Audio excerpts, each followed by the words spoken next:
A very warm good morning, dear students. Dear students, we were just dealing with the Tughlaq and Lodi dynasties, and I think we were okay. Uh, we were just on question number 6 that answer the following, page number 63. So we were just revising only. And what did Firoz Shah do for the welfare of his people? Actually, what did Firoz Shah do for the welfare of his people? Page number 58 is very clearly mentioned. What do Firoz Shah do for the welfare of his people? Page number 58. What all things he has done for the welfare of his people? Many things are there. Okay, a just and benevolent ruler, Firoz Shah reduced the taxes in the Doab. And the state levied only 4 taxes prescribed by the Quran. He also carried out many works of public utility, and the poor and the needy were given generous financial assistance. Poor and needy were given the financial assistance. He also abolished torture and all other revolting forms of punishment. So he also just avoided those tortures and other revolting forms of punishments. All these things he just avoided. Justice was administered according to the dictates of the Quran. So justice was provided for the people according to the Quran. No other king of the Delhi Sultanate was such an enthusiastic builder. So he was a very good and enthusiastic builder. He founded the towns of Firozabad, Fatehbad, you see, Jaunpur and Firoz Shah Kotla. So the main contribution of him is that you need to understand that he built 50 madrasas and 40 mosques, 30 colleges and 100 hospitals in the environs of the capital. And Firoz Shahi Madrasa at House Khas in Delhi was the center of higher education for the Muslims. Okay, so the Fidra's Madrasa at House Khas in Delhi was the center of higher education for the Muslims. During his reign, 1,200 new gardens were laid out the vicinity of Delhi.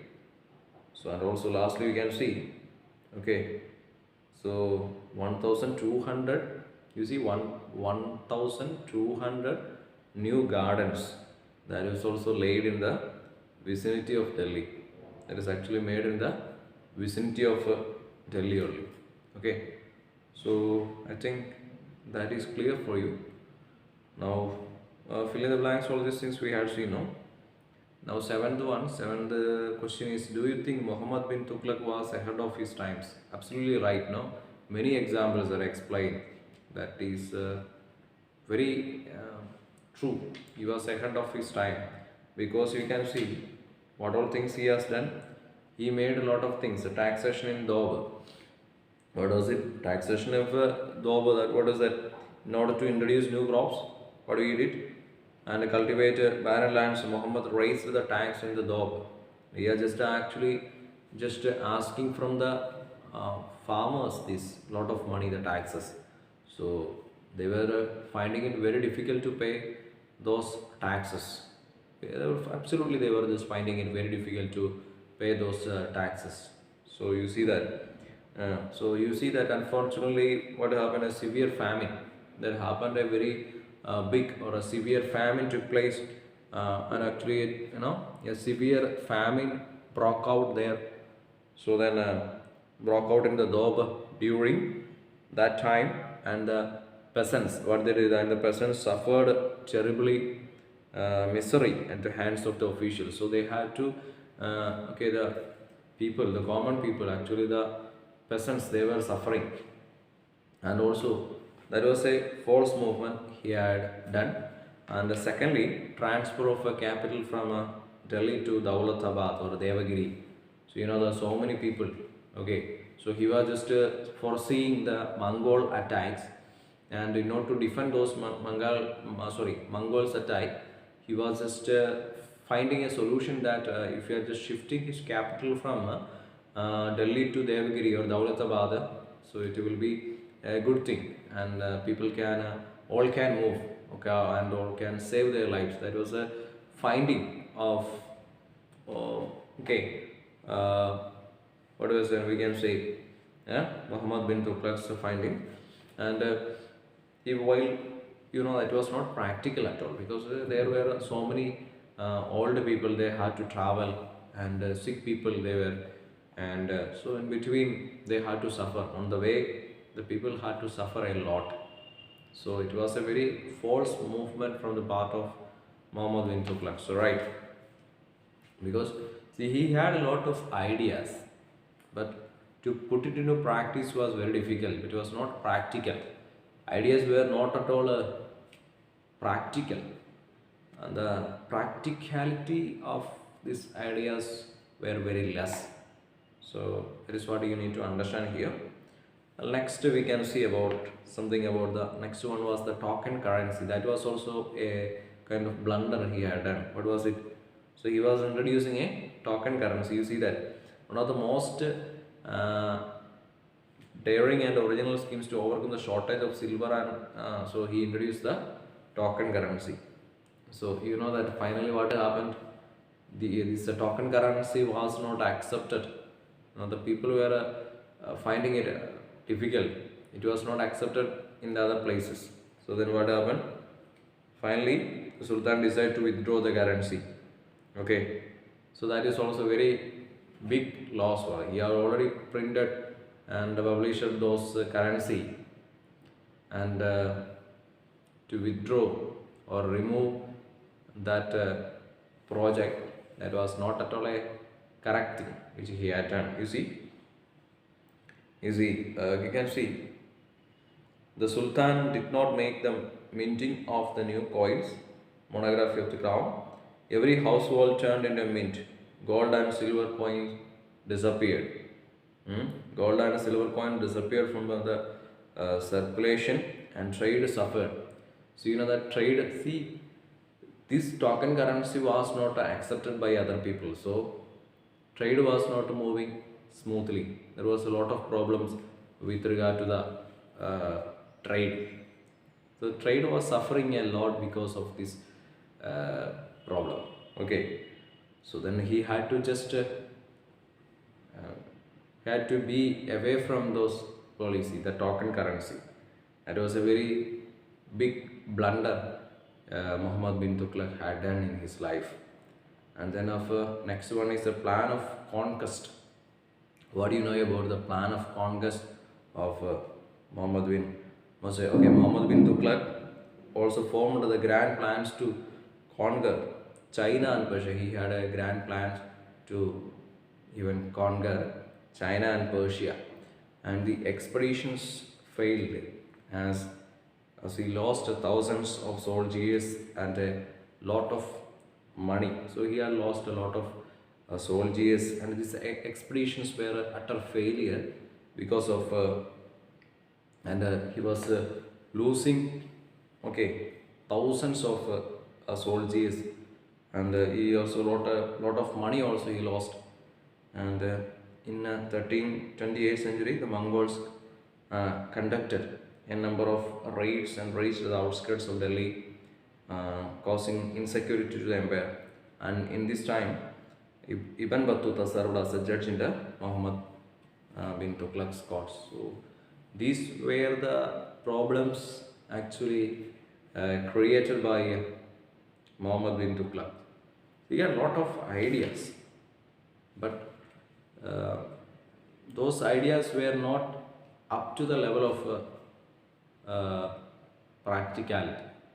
To put it into practice, that was not so easy. It was very difficult to practice those ideas. So that was we can understand those policies or ideas which were made by Muhammad bin Tughlaq were not successful ones. They were a utter failure. So please, you can see that also.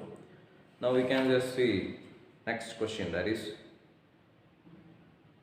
who was, see the question is that do you think Muhammad bin Tughlaq was ahead of his? In that way, he was ahead of his times. So he has very good ideas. No, these ideas were very good. So those time it was not practical. That is the thing. Okay, the ideas he had, and if you are able to no do it. Hmm? If they were able to do that, it was good. But that time it was not practical. That time, according to that situation, no, based on the situation, that was not practical. But his ideas were absolutely right, and it was good ideas. He had good ideas, but at the same time, you need to understand that it was not practical. It was not that much practical at that time. Okay. Next one. Who was the Sultan at the time of Timur's invasion? Timur's invasion. Who was the Timur's invasion, and what happened, and after the invasion? 59 it is here, no? So Timur came. At the time of Firoz Shah Tughlaq, you see that Timur came that time, no? He plundered mercilessly, and he just actually he was just mainly concentrating on the, what we can say, the temples, no? Mainly concentrating on the temples only. He was plundering the temples, and even he was just mercilessly killing without considering whether they are children or women. He was not considering. Lot of bloodshed was there, and this is why we say that he was able to shake the very foundation of Delhi Sultanate. See the Timur the lame. So he was able to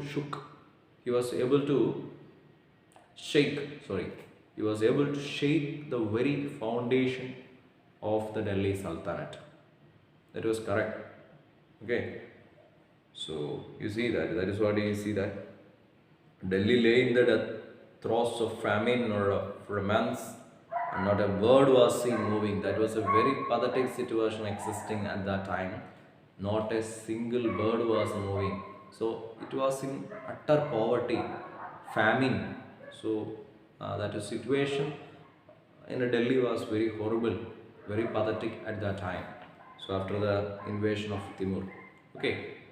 So I hope that you might have understood this part, and we can just move to the next chapter, which is the Vijayanagara and Bhavani kingdoms are not there now this time. So we'll be taking the advent of the Mughals. 8th chapter we will be saying. So it is actually Mughals. We have studied about Babur. From there it is starting. 1494 to 1530 century. So you just see, you need to go through this timeline and so on. And not only the timeline in the sense, as you see each leader or each sultan, you can just take their time also, you just go through this. Okay, for example, Babur's time is 1494 to 1530th century. And also timeline it is given, victory of Babur and the first battle of Panipat, time is given. So each time you need to study. Okay, you just go through those timelines also, so that things will be more clear for you. Okay, so that's okay. Let us see some of the answers here. Fill in the blanks and all those answers. We can just once again just go through this answers. Fill in the blanks. First one. Babur traced his antecedents to the two great warrior tribes. Babur traced his antecedents to the two great warrior tribes of Dash and Dash. Timur and Genghis Khan, right? Timur and Genghis Khan. So, next one. Babur defeated whom? Ibrahim Lodi. Babur defeated Ibrahim Lodi in the first battle of Panipat in the year 1526. Babur defeated Ibrahim Lodi in the first battle of Panipat in the year 1526. Then third one, Humayun was defeated by whom? Humayun was defeated by Sher Shah Suri. No, Humayun was defeated by Sher Shah Suri. And then you can see that Humayun recaptured Delhi and Agra after a gap of 15 years. Humayun recaptured Delhi and Agra after a gap of 15 years. And then fifth one, Sher Shah divided his empire into 47 sarkars. Okay, into 47 sarkars it was divided. Sher Shah divided his empire into 47 sarkars. Okay, so I hope that you might have understood this part. Now we just tick the correct answers. See, just go through the answers once again so that you can make it clear. Okay, so this is the answer, make it clear that who was the founder of the Mughal Empire? Okay, was the founder of the Mughal Empire in India? Who was the founder? Who was the founder of the Mughal Empire in India? It was, so it is given, three options are there. Akbar is given, Humayun is there, then Babur is there. What is the answer we will be giving here? So it will be, you can give Babur, no? So Babur you can give there. That will be the answer. Okay. Babur was a great scholar. What was the name of his autobiography? Great scholar, no? He was a great scholar. Babur was a great scholar. And what was the name of his autobiography? His autobiography is known as a Babur Nama. See, Babur Nama. So you can just stick there, Babur Nama. Okay, he was a great scholar and it was known as a Babur Nama. And Humayun was defeated by Sher Shah Suri in which battle? Which was the battle? That is Battle of Kannauj. You can just write down that is Battle of Kannauj. Tick there. And what other name is used to describe the Mughal period? The other name which is used to describe the Mughal period was can give early modern period. It was written like this, early modern period. And then which of the following was Babur's capital? Given Delhi, Kolkata and Agra. So which was his capital? Which was Agra was his capital. So now next one is match the following. You can say that, no? Match the following question answer. You can just see.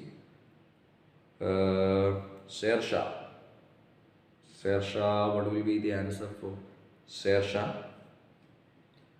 Sher Shah, the first answer. Grand Trunk Road. Then Babur. Babur, what is the specialty? Babur. Babur, you can see that is could read Turkish and Persian. Could read Turkish and Persian. And Gulbadan Begum. See, Gulbadan Begum wrote Humayun Nama. Right. She wrote Humayun Nama. And Hamida Banu Begum. Hamida Banu Begum, that is married to, she is married to Humayun. Right. Then again we have a right, true or false. Right. Babur was the founder of the Mughal Empire in India. Is it true? Babur was the founder of the Mughal Empire in India. That is true, right? True, you can write. Babur defeated the Rana of Mewar in the first battle of Panipat. Babur defeated the Rana of Mewar in the first battle of Panipat. That is a false statement, right? That is a false statement. Okay. Humayun was a great administrator and builder. That is, Humayun was a great administrator and builder. Is it true? No. Sher Shah is often described as the forerunner of Akbar because of his administrative achievements. See, Sher Shah, mainly Sher Shah is just considered as or described as a forerunner of Akbar. Okay, that is true. The next one is Humayun was defeated by Sher Shah at Chausa and in Kannauj. Humayun. Humayun was defeated, no? That's the correct statement is that Humayun was defeated. Humayun was defeated by Sher Shah at Chausa and Kannauj and in Kannauj. Those things are correct. So you can write there true. Okay.